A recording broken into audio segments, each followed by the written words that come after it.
Okay, let's go ahead and talk a little bit about the Japanese-Russo War. The war between Japan and Russia takes place in 1904 to 1905, and obviously the two combatants are Japan and Russia.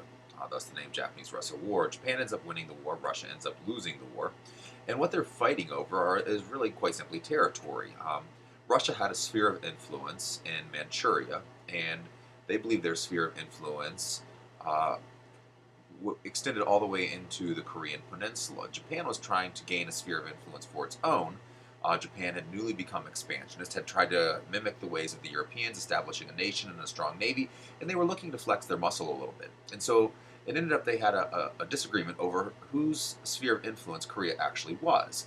Russia felt like part of it was theirs, and Japan felt like no, they had the sphere of influence of Korea. And so the two of them were arguing over basically who got to control Korea.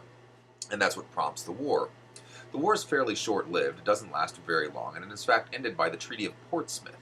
The Treaty of Portsmouth was negotiated by Teddy Roosevelt on board his yacht, the Mayflower, his own personal yacht. And Teddy Roosevelt ends up winning the Nobel Peace Prize in 1906 for helping to end this conflict. What were the terms? Basically, what they agreed to was Russia didn't have to pay any war indemnities, meaning they didn't have to. Sometimes when you lose a war, the winning country makes you pay their expenses. Japan said you don't have to do that, and Russia goes ahead and says okay, because Russia was cash strapped, they didn't have a lot of money, so they really couldn't afford it, and so they jumped at the chance to not have to pay those. Japan then in return gets half of Sakhalin Island, which is actually still a little bit of a point of contention between Japan and Russia today. Japan really feels like Sakhalin Island, which is to the north of modern day Japan and is today a Russian territory, should really be part of Japan. And Russia obviously feels it should be Russian. So Japan got half of Sakhalin Island, and Japan got Korea and Manchuria. So they expanded even their sphere of influence in China, Manchuria being the northeasternmost province in China to this day. And so Japan really gets a lot of territorial expansion, and there's lots of fallout because of this. There's lots of consequences as a result of this short little war, actually. First big consequence is now Japan knows it can militarily compete with European nations. This was the first time ever that an Asian power, China or Japan or anybody else, had gone to war with a European power and had won. Every time before, the Europeans had defeated the Asian power. So this was a significant event, and Japan now realizes it's on the world stage. It's a world player. Japan destroys Russia's navy. It was pretty much almost entirely a naval conflict. Very little in the way of actually land armies going at one another. In fact, Japan not only destroys one Russian navy, it destroys two. They first go ahead and they destroy the Russian Pacific Fleet out of Vladivostok, and Russia's like, all right, fine. Well, that was our B team. That was our old ships, not our best sailors.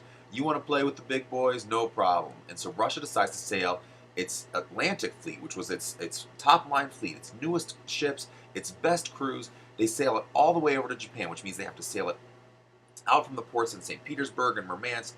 They have to sail it down past England, down around Africa, past India, up by the Philippines and China, and all the way up into the Sea of Japan. So obviously Japan knows they're coming.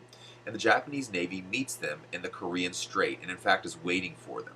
And they perform a maneuver known as crossing the T, where the Japanese ships, basically in a line, sail in formation in a line, and the Russian ships sail in a formation in a line right into the side of the Japanese line.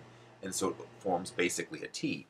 In traditional naval tactics, this is the coup de grace. This is it. If you cross the T, you win for various different reasons. And it plays out. And Japan destroys a second Russian navy. And that's why Russia really has to surrender. They can no longer carry on the fight, at least not navally. And as a result of this, Japan decides, okay, we can now play with the Europeans, and they become more expansionist. They keep developing their modern military, and they will not stop expanding into the rest of Asia until the United States comes into conflict with them in a little war we call World War II. Okay, let's see what we remember. Again, here's a few questions. You can go ahead and use to quiz yourself. Go ahead and take a moment. You can pause the screen right here.